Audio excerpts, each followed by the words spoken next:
of mass. So yes, I can go and do it brute force, just donkey work, which is summation mass times acceleration equal all the forces, summation rate of change, angular momentum equal the moment. Get 6 equations, 6 unknowns. But he's asking about single degree of freedom. This body has a single relevant degree of freedom to take. We need to focus on it.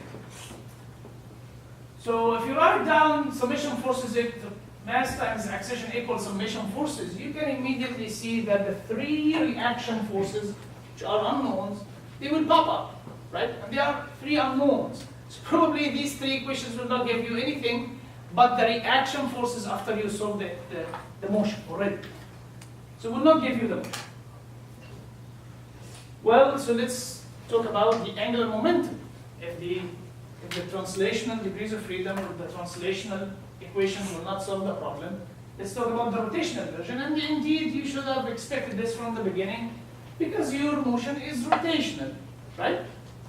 So the relevant equations should be the rotational version. Rate of change angular momentum is the moment. Well, this necessitates a point.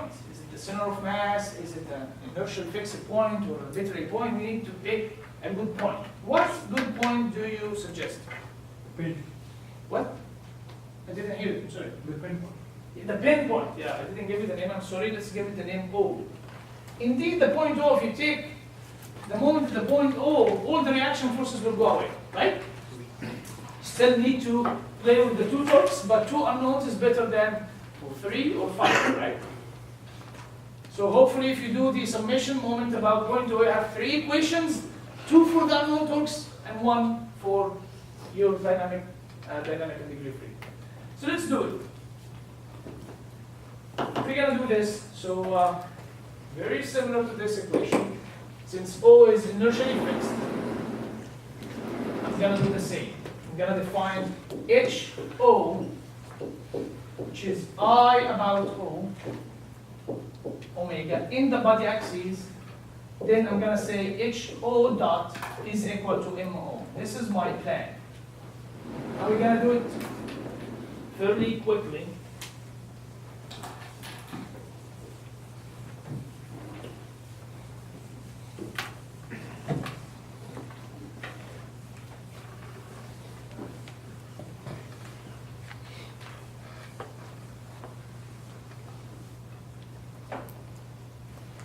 So,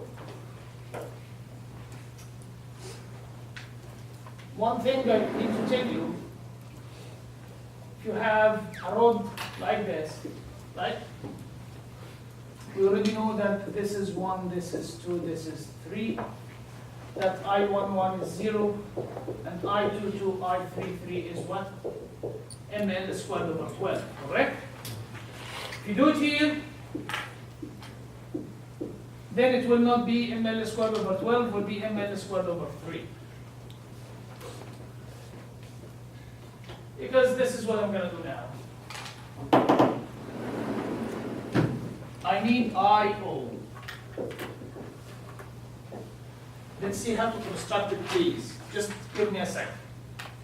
It's symmetric and it's diagonal because the shape is symmetric. So this is, I know that this is 0, 0, 0 and 0, 0, 0, and I need just the 3 components. One of them is 0 for a rod, right? Which one in my naming here? B1, B2, B3. Which one? In general, which one? B3. Is the one along the rod, right? Which one is along the rod here? 3. So the third component is 0. Thank you. Then the other one are simply, I need not to think about it. ml squared over 3, ml squared over 3. Okay? I'm done with this. So this is how you construct your moment of inertia. This ml squared by 3 is for the pin point? For Yes, the around the pin point. If it's the center of mass, then it will be 12. Okay? I got I need omega to multiply I by omega. Let's get the omega, please. I have 2 rotations, 1 plus the second. It's very easy. What is the first rotation? That's the first rotation. As a magnitude is large omega. What axis?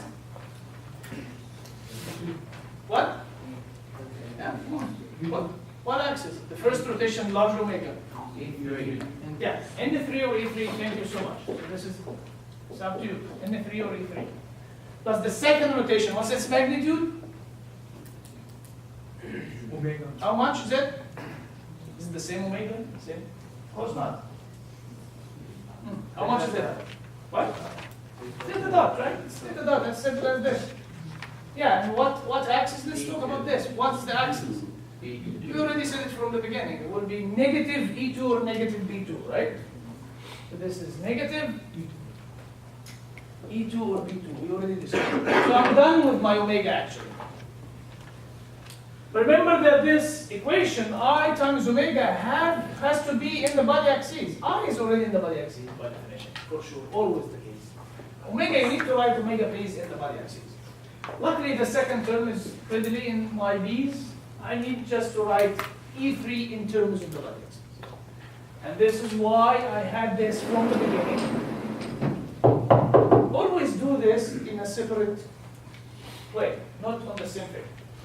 Because it is very easy to write E3 in terms of the B's. E3 in terms of B1 and B3. This is indeed easy. So cosine theta B3, sine theta B1. So I'm going to do it here. Cosine theta B3 plus sine theta B1. So the HO is my inertia matrix. Here it is. 1, 0, 0, 0, 1, 0, 0, 0, 0. And I have ml squared over 3 outside. Times omega as a vector. These are 3 components. It's omega sine theta, negative theta dot omega cosine theta. Okay? Just fill in the 3 components. I'll give you some time to write, but just bear with me. Because rigid bodies, I mean, dynamics in general is tricky, Newtonian dynamics. Luckily, Lagrange mechanics is a bit easier. Rigid body is even trickier than just particle masses. Just bear with me for a minute, please. This is simple matrix multiplication. It's very easy to do because you have a lot of ones and zeros. So actually we get just the first 2 components only, and the third is 0 because we have all zeros here. I got my angular momentum. This is great. I'm almost there. Okay? I'm almost there. What's the next step? Well, apply this rule. This rule is about the center of mass or about a fixed point. If it's an arbitrary point, I need to subtract something, right? So I'm about fixed point O, so that's, luckily, I'm going to go just and apply this rule. So I need the right-hand side, which is the moment. Okay, the moment. The moment about O. Let's get the moment about O. Let's get the moment about O. This is theta. This is theta. This is mg sine theta. So the moment about O, due to gravity, is simply mg sine theta multiplied by the length over 2. This is about what axis? About what axis? Mg sine theta about this moment, about this point. Remember the car analogy and the square? So it's going to look like this. So this is what axis? B2. This is, yes, E2 or B2, right? So this is B2. I mean, you can get it, it's opposite to theta, and theta is about B2, negative B2, so this is B2. This is the moment due to gravity, and I need to add to it tau 1 and tau 3. So we're done. Just need a punchline. Here it is.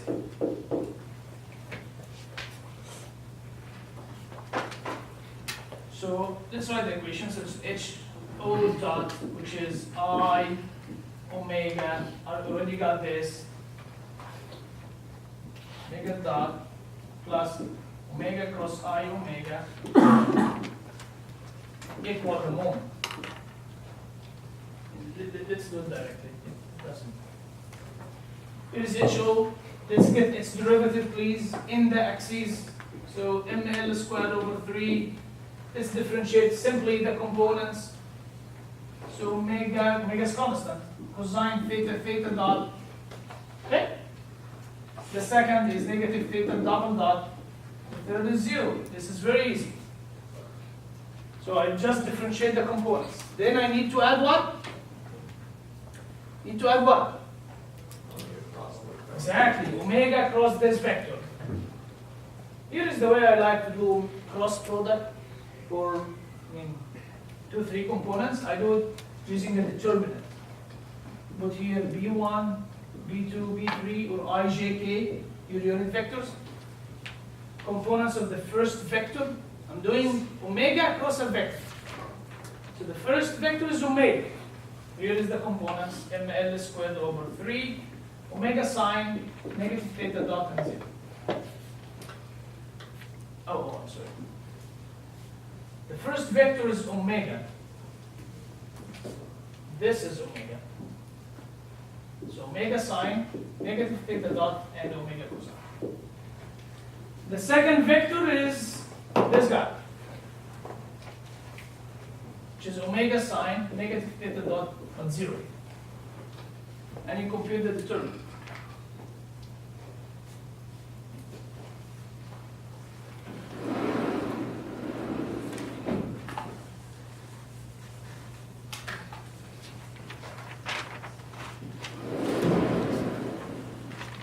Now some time to write till I erase things.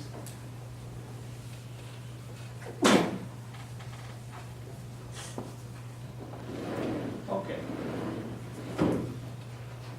So you can add these together. That's not bad. This is very easy. I have ml squared over 3. Here I have omega cosine theta, theta dot. Here I have negative theta double dot, and I'm gonna add things coming from the second term. Same factor, B1 is simply 0. This is plus omega cosine theta, theta dot, so this is 2, the same term. The second term, we have here 0. And we have positive omega squared sine theta cosine theta. The third term is this guy minus that guy is the same actually, so this is 0. So this is the left-hand side of my equations of motion. When I'm saying equations of motion, don't please bring the acceleration or this only. Equations of motion is something equals something. It's an equation. So I'm equating. Ready to change angular momentum, which is ml squared over 3. 2 omega cosine theta, theta dot, negative theta double dot, plus omega squared sine theta cosine theta, and 0. I'm equating this to the moment. The moment where the gravity was mg sine theta L over 2. This is the B2 component. And we have other 2 unknown components about the 1 and 3 direction. Tau 1 and tau 3. I have 3 equations of motion now. Okay? The third one gives you the tau 3 is 0. The first one gives you the necessary torque that will drive the motion with a constant omega. But you need to get theta first. So theta is determined from the second equation. So let's box the second equation. This is our final result. Theta double dot equals. When I'm asking you for an equation for theta, so give me theta double dot equals from the dynamics. To divide by m and l squared, you get here omega squared sine theta cosine theta, negative, I guess, 3g over 2l sine theta. This is your dynamic equations. And its acceleration function position, I can play with it actually and get a solution analytically if you want. We'll give it to MATLAB and we'll give you theta as a function of time. Any questions so far? I'll just take a few minutes. Yeah, we still have 5 minutes. Very good. I don't need extra. So 5 minutes to solve the rest of the thing. But first, I want to make sure if you have any question. We're done. If you have any question about any detail, yeah, please make up. The last step that you have done, you just take one equation. What you have done, I have not. This is this one. Yeah, the last one. Oh yeah, I got the You- relevant. just got that, and the other The second. two, why not? Because this one's saying that tau 3 is equal to 0, right? So it's simple.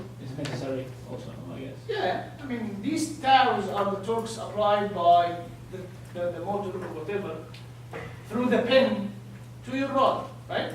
So it's saying that you don't need any torque in the third direction, and your torque necessary in the first direction is given by this, but I don't have theta actually. In other words, the problem was saying, write the differential equation of motion for the system in terms of the angle theta.